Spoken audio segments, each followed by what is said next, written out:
Buenas tardes, alumnos. Vamos a vamos a revisar la clase del día de hoy.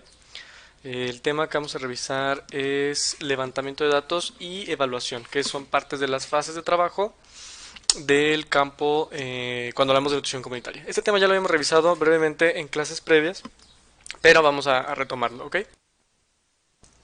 Bueno, entonces, cuando hablamos específicamente de levantamiento de datos, la idea o la intención es obtener datos relacionados con el grupo social que vamos a evaluar.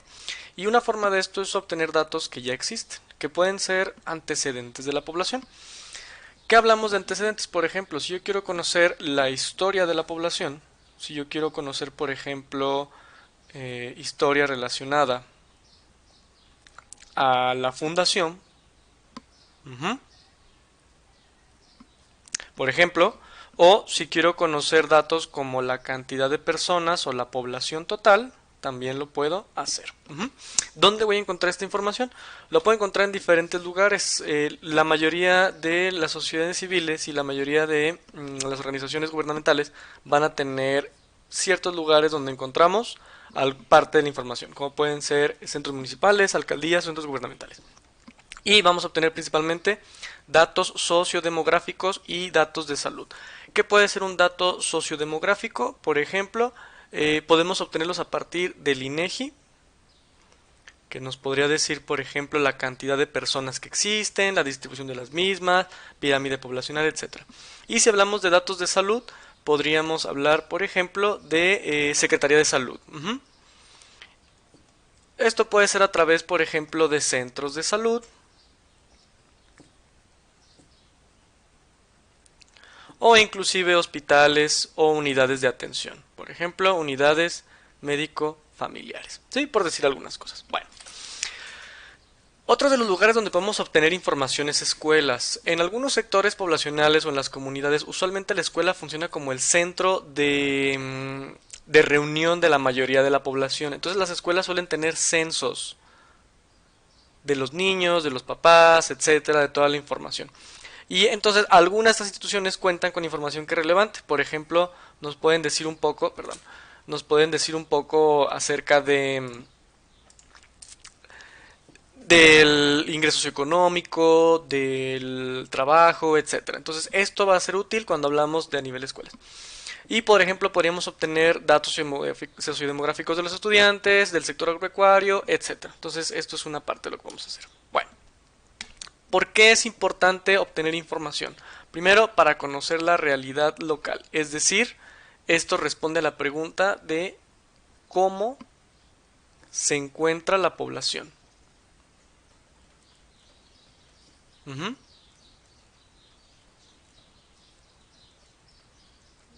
Ajá.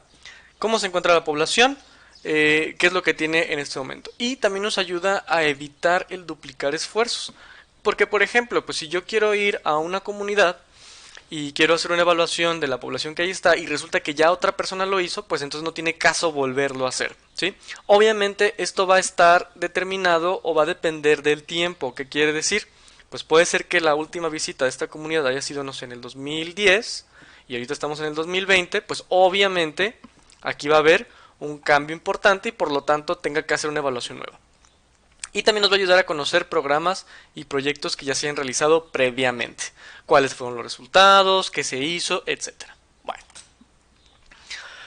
cuando hablamos de fuentes secundarias de información, aquí es cuando la información que existe es insuficiente o muy antigua, como el ejemplo que acabamos de dar. Cuando no hay datos previos o cuando queremos hacer alguna comparación. Ujú. Esto va a obligarnos a nosotros a que hagamos o utilicemos una fuente secundaria de información. Cuando hablamos de fuente secundaria de información quiere decir que usualmente nosotros la generamos.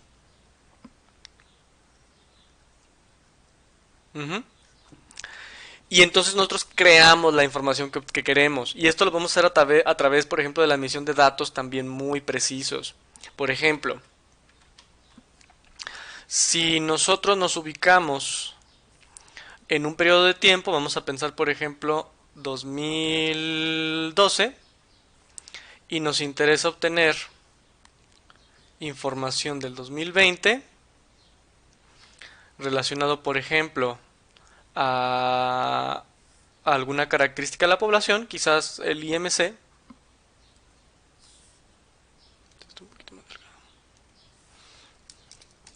Quizás el IMC. Ajá.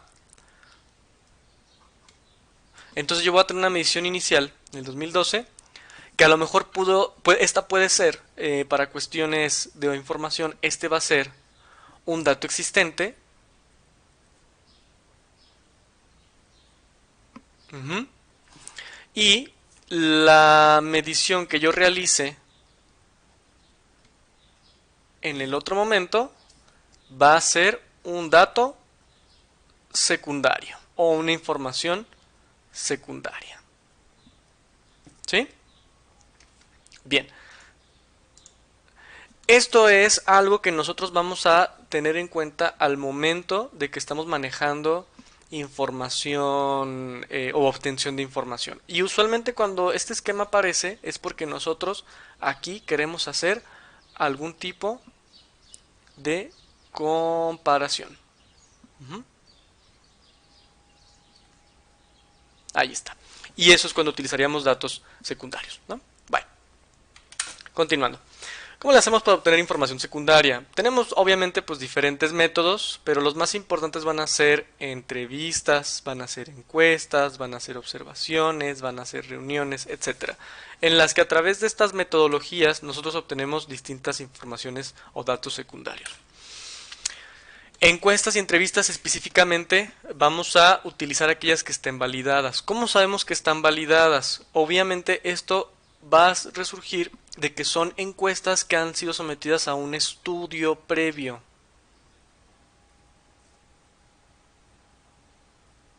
O un análisis previo donde se ha demostrado que realmente obtienen o realmente nos dan,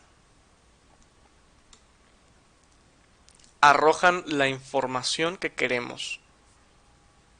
Ujú.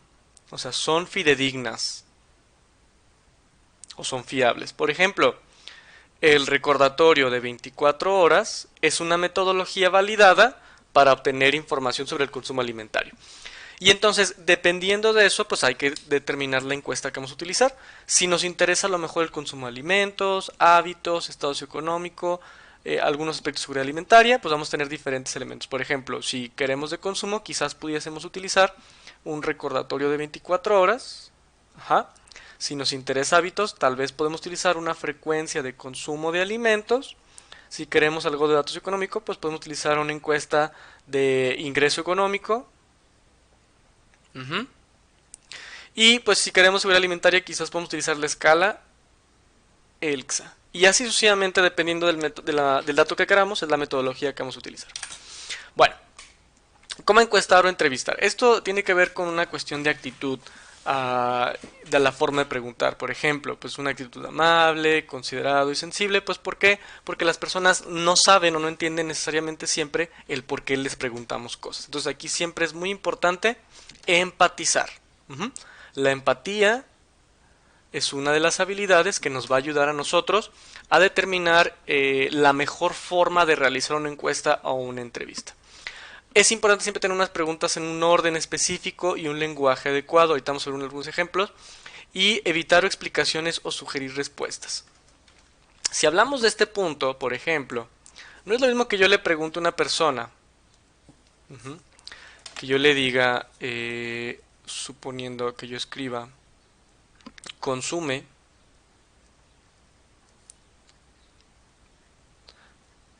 tortillas de maíz, por decir algo, no es lo mismo a que le pregunte cuántas tortillas consume, ¿sí? Porque en este caso, para esta pregunta, yo la estoy condicionando. Y entonces eso me puede ocasionar que la encuesta no sea, digamos, correcta. O bien, si preguntamos cosas, por ejemplo, como ¿usted padece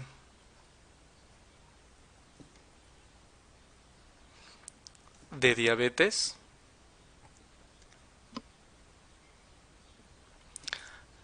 Para nosotros diabetes pues es un término ya dominado, pero si no lo es, la persona no lo va a entender. Y aquí un error es tratar de explicar. Ah, pues mire, la diabetes es esto y aquello, bla, bla, bla. Esto es un error. Si la persona no entiende diabetes, esto tiene que haber quedado claro de forma previa. Es decir, antes de realizar la encuesta yo tengo que determinar e identificar si las personas conocen o no. ¿Sí? Esto lo determinamos de forma previa. ¿Ok? Bueno. Y cuando hacemos encuestas que son abiertas, anotamos las respuestas sin ningún tipo de interpretación. Es decir, tal cual lo dijeron. Así sea una respuesta larga o corta o compleja, así lo escriben.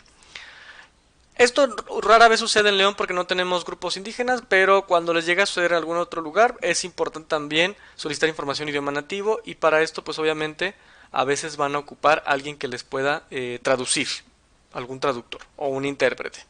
¿Sí? Bueno. La observación. La observación es otro método para obtener información secundaria. La observación pues obviamente implica una examinación objetiva de los recursos y del comportamiento de la persona. Entonces, dependiendo de lo que queramos, es lo que se puede observar. Por ejemplo, cómo se preparan los alimentos en casa. Y entonces aquí yo puedo observar muchos distintos elementos, como pudiera ser, por ejemplo, los utensilios que se van a utilizar, los alimentos o los ingredientes, las técnicas, pudiera ser también, por ejemplo, los tiempos que toman o que tardan, etcétera. Cuando utilizamos la técnica de observación hay que determinar qué queremos observar, cuándo lo vamos a observar, cómo lo vamos a observar, quién lo va a observar, durante cuánto tiempo, etcétera. ¿Sí? Entonces, estas preguntas van a ser muy claras y sobre eso vamos a realizar la técnica de observación. Por ejemplo, cuando observamos, podemos también hacer una comparativa de lo observado versus lo obtenido en una entrevista. Si una persona me dice, pues yo nada más tomo refresco una vez por semana, pero yo me doy cuenta que diario compran 1 litro para una familia de 4 personas, pues entonces aquí hay una discrepancia entre los datos obtenidos por entrevista y los datos obtenidos por observación. Y estos van a ser diferentes. Y eso nos va a ayudar a llegar a un valor más exacto del dato que estoy valorando. Ok. Otra técnica importante y que va a ser, digamos, sujeto a tema más adelante es lo que conocemos como un grupo focal. Bueno, ¿qué es un grupo focal? Bien, cuando hablamos de un grupo focal, nosotros, como personal de salud, estamos a cargo de una serie de población, de unos elementos. Todos estos puntitos van a ser mis pobladores, ¿sí? Pueden ser niños, adultos, adultos mayores, mujeres, mujeres embarazadas, toda la población o sociedad en general que yo estoy valorando. Ahora, de esa población yo tengo que elegir, y esto puede ser de forma aleatoria o de forma, digamos, pues no aleatoria, a miembros de esta sociedad. Ojo, no es un muestreo.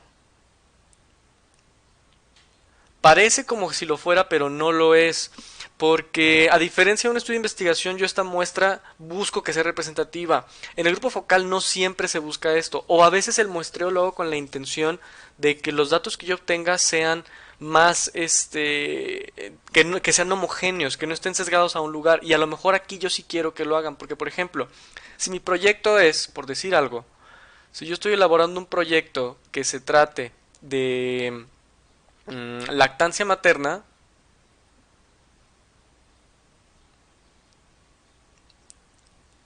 pues ¿qué grupo me interesa más? Pues obviamente me interesan más mujeres, a lo mejor mujeres embarazadas, o me interesan tal vez mujeres en edad reproductiva, etcétera, lo que sea, ¿sí? Y obviamente pues mi grupo focal va a estar enfocado en obtener o elegir a este tipo de personas. Entonces yo voy a elegir a aquellas personas que solamente cumplen las características que yo deseo. Y con ellas voy a construir lo que llamamos un grupo focal.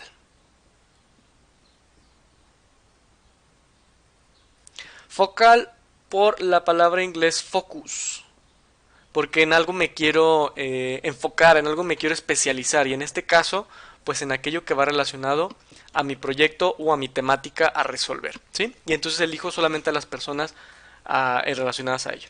¿Y qué voy a hacer con ellas? Con ellas voy a discutir los conocimientos, las creencias, las actitudes y la percepción de un problema. Es decir, les voy a preguntar cosas como ¿qué saben? O por ejemplo, ¿qué han escuchado?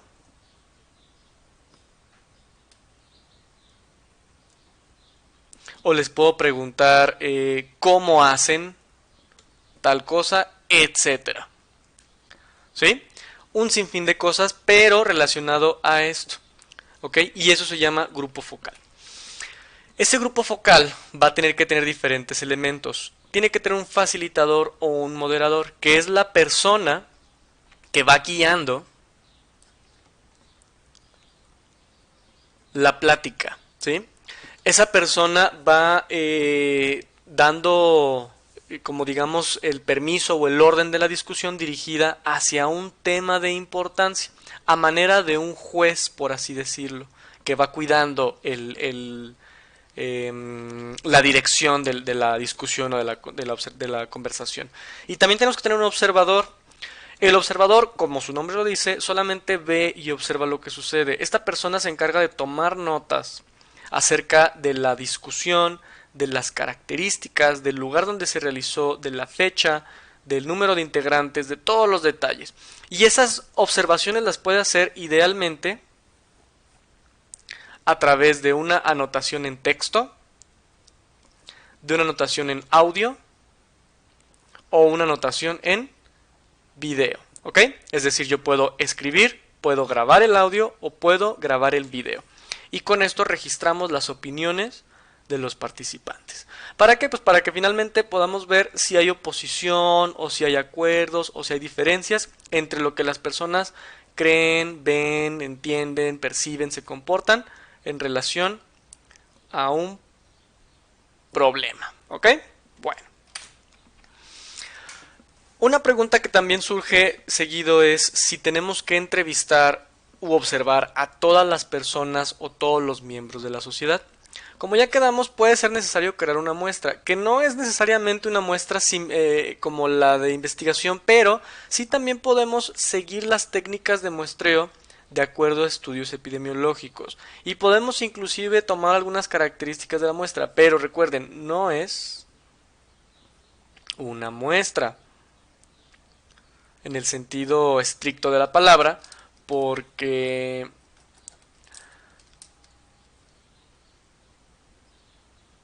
a fin de cuentas esa muestra puede ser no necesariamente representativa a toda la población, sino específicamente a un problema en cuestión. Entonces eso es lo que hay que tener en cuenta, ¿sí? Bueno, ¿cómo vamos a definir el tamaño de una muestra cuando hablamos de estudios de nutrición comunitaria? Hay muchas formas de hacerlo, pero ya hay información o ya hay tablas que nos ayudan a hacerlo. Por ejemplo, cuando estimamos que tenemos cierto número de personas en una comunidad, podríamos determinar, bueno, si yo necesito de establecer, si mi proyecto está relacionado a niños, pues yo tengo que saber de esta población cuántos niños hay y sobre eso cuántos niños voy a medir. Entonces, y con eso podría determinar cuántas casas voy a visitar. Y para esto hay una regla general. A menor cantidad de personas o a una n más pequeña, solemos medir o nuestra muestra es más grande. Y a mayor cantidad de personas, es decir, cuando la población está integrada por más personas, yo puedo tener una muestra más pequeña, ¿sí? Por eso, por ejemplo, cuando nosotros tenemos muchos habitantes, pues podemos tener muestras pequeñas donde medimos con un intervalo más separado. Bueno. ¿Cuáles son los retos y dificultades importantes que nos encontramos al momento de hacer levantamiento de datos? Primero, que no asignemos el tiempo o los recursos para obtener la información. ¿Por qué? Pues porque, por ejemplo, realizar encuestas o entrevistas, pues obviamente esto toma tiempo y toma dinero. Y si nosotros no lo planeamos desde un principio, pues no lo vamos a poder realizar. Cuando la población no quiere ser medida o evaluada, y esto usualmente va relacionado mucho cuando hay algún tipo de problema o conflicto político. Por ejemplo, un mal momento para hacer este tipo de proyectos es durante época de elecciones. Cuando hay época de elecciones, las personas asumen que tú siempre perteneces a un partido político y esperan que les des cosas, que les regales cosas, y si no se las das, entonces no participan o no quieren, digamos, a realizar esto. Que va de la mano con lo siguiente, que es cuando no hay cooperación, pero por parte de las autoridades, es decir, el gobierno, la federación, etcétera, no te permite ingresar a un lugar o no te permite encuestar o no te da los permisos necesarios. O simple y sencillamente cuando hay transporte, es decir, cuando no hay transporte, por ejemplo, que no hay carro, que no hay camión, que no hay oruga, o que no hay dinero para gestionar un viático y por lo tanto pues no se puede obtener el dato. Bueno, ahora, ¿qué hay que recordar? Obtener la información siempre es un problema o es un proceso problemático para las personas. Entonces, esto quiere decir que nosotros queremos hacer esto de la manera más sencilla y cómoda posible. Si la persona no te quiere invitar a su casa a pasar, si tienes que entrevistarla afuera, o sea, lo que le resulte más fácil para esta persona, hay que tenerlo en cuenta. 2. Hay que informar de los resultados. No se vale llegar, evaluar, medir, preguntar, etcétera, sin dar nada a cambio. Y no es porque tengamos que darles dinero o algo, sino lo más razonable que tenemos que darles es algún resultado de la información que se le está dando. Entonces, de lo que se ha hecho y de lo que no, por ejemplo, o algo que tenga que ver con la contribución de la resolución a un problema en particular. Bueno, una vez que ya obtenemos esos datos, ¿cómo los vamos a interpretar?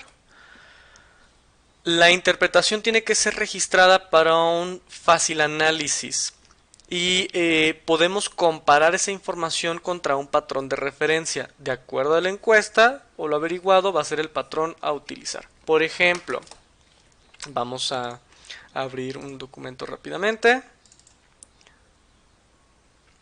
Si nosotros estamos trabajando con una base de datos, como lo puede ser esta que tenemos aquí, esta es una base de datos de un grupo de niños, y entonces hay cosas que quizás sean fáciles o difíciles de establecer. Por ejemplo, vean estas dos variables. En estas yo puse sexo 1 y sexo 2 como masculino. 1 masculino, 2 femenino. Si nada más hubiera dejado masculino y femenino, al momento de hacer una anotación, supongamos que yo quiero sumar o medir esto en Excel. Por ejemplo, si yo quiero poner la función contar si,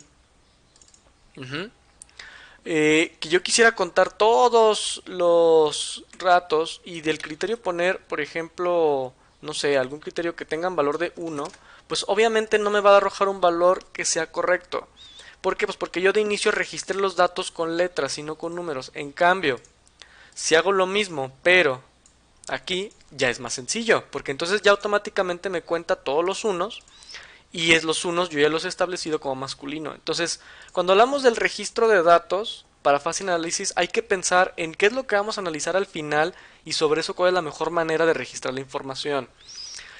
Para comparar contra un patrón de referencia puede ser, por ejemplo, tablas de la OMS, puede ser tablas de la CDC o inclusive puede ser algún artículo que ya existe dependiendo de lo que estemos evaluando. O sea, de acuerdo a la variable a medir es el cómo la vamos a comparar. Bien. Ahora, un ejemplo de esto es, vamos a pensar, se realizó una entrevista con el fin de obtener información sobre una cafetería. Entonces nosotros les preguntamos a las personas o al grupo de niños o estudiantes qué opinan de las cafeterías. Y entonces ellos nos contestaban lo siguiente. Atienden bien, hay falta de higiene pero es saludable, es un buen servicio pero es un poco higiénica, nunca voy, me gusta todo lo que venden, etcétera. Entonces realmente tenemos una gran cantidad de opciones que no podemos cuantificar tan fácilmente como en uno o dos o tres, o no es algo, digamos, sencillo, fácil de medir. ¿De qué manera puedo transformar esta información para que sea más fácil? Bueno, a lo mejor yo puedo clasificar todo esto en opiniones que caigan en tres categorías. Opiniones positivas, opiniones negativas o tal vez opiniones neutras, ¿ok? Y entonces ya las voy clasificando. Por ejemplo, es bueno pero faltan más cosas nutritivas. Entonces, esta podría ser una opinión negativa.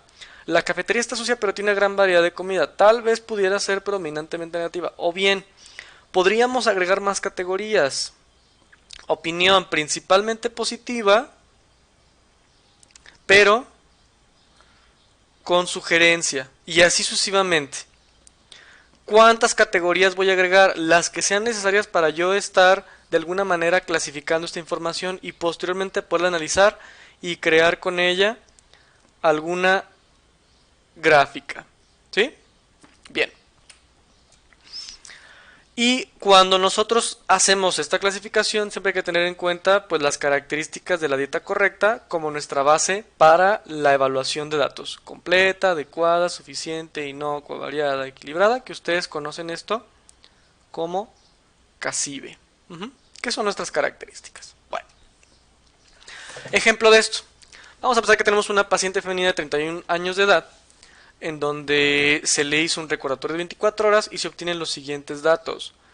Desayuno consume 546 calorías, colación 1032, comida 753, cena 543, total esto. Bueno, entonces sobre eso tenemos que calcular un porcentaje de ecuación de energía consumida. Por ejemplo, lo que consume, que en este caso 2874, sobre lo que requiere. Vamos a pensar que es una persona promedio, requiere 2000 y esto nos va a dar, esto lo vamos a multiplicar por 100 para finalmente obtener un porcentaje. Por ejemplo, si hacemos la relación, ponemos en la calculadora 2874 entre 2000 y eso lo multiplicamos por 100,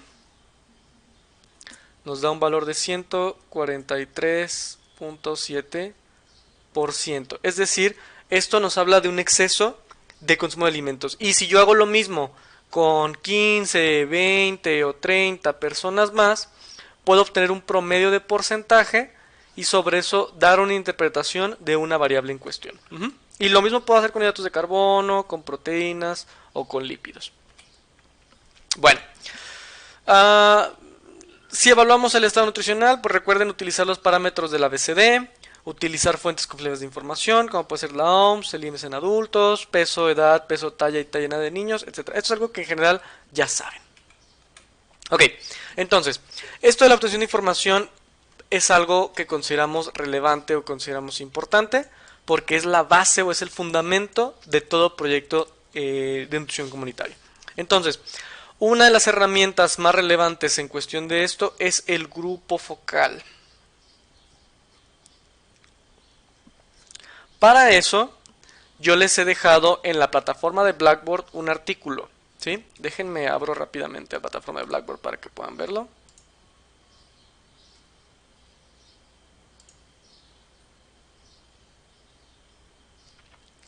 Ok.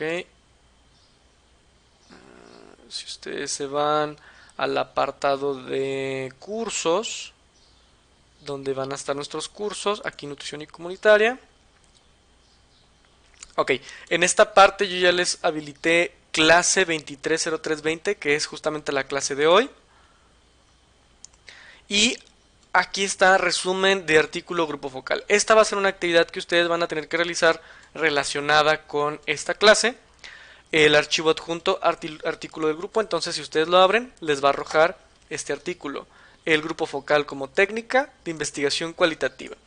Van a leer el artículo y me van a hacer un resumen de lo que diga el artículo. Ok, en general. Ese resumen tiene que tener de 1 a 3 cuartillas y máximo me lo van a entregar el lunes 30 de marzo. Estamos hablando que tienen más o menos una semana para entregarme este artículo. Y con este artículo vamos a dar por terminado este tema de la obtención de datos dentro de los proyectos de nutrición comunitaria. Recuerden que si tienen dudas o preguntas relacionadas al tema, pueden ingresar al foro de discusión, ya está habilitado, donde pueden preguntar o realizar algún tipo de cuestionamiento en relación a la actividad. Y recuerden que la actividad que les estoy dejando cuenta como parte de su calificación. Las actividades las estamos valorando exactamente igual a como lo hacíamos en clase. Entonces, en este caso, aquí ya están todos ustedes. Y aquí va a estar la actividad resumen de grupo focal. Aquí yo lo voy a ver y voy a ver los detalles de la calificación y voy a calificar su actividad, ¿ok? Para que por favor lo realicen, ¿sale? Bueno, entonces muchachos, por hoy ahí le dejamos. Yo les voy a subir todo este contenido aquí mismo en este apartado. Si hubiera alguna duda, pues me pueden escribir ya sea en el foro o a través de WhatsApp. Y pues bueno, nos vemos la siguiente clase. Hasta luego.